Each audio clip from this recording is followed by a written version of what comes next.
Well, a teenager who spent his life almost silent has found his voice. Tonight, we're hearing from him at his high school graduation. Alexandria Hoff was there.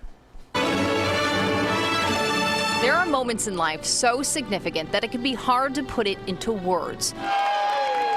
But what if those rare speechless occasions were every moment, every second of most every year? And he just started to do this and nothing was coming out. Jennifer noticed developmental delays in her son Nicholas when he was just a toddler, but one stood out as he grew up, almost complete silence, now known as selective mutism.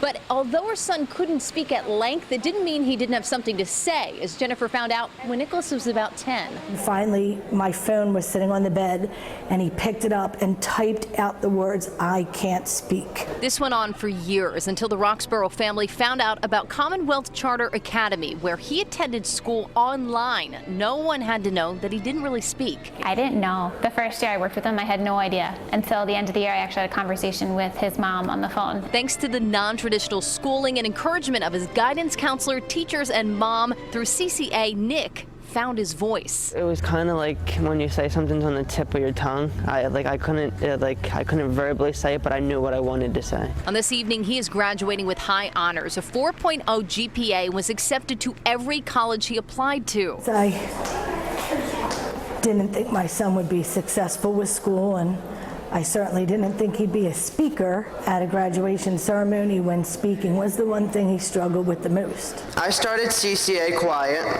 shy, slow, and uncomfortable. Oh yeah, that's the other thing. Nicholas was selected as his graduation class speaker. I now graduate with a new confidence, a new sense of accomplishment, a strong feeling of pride,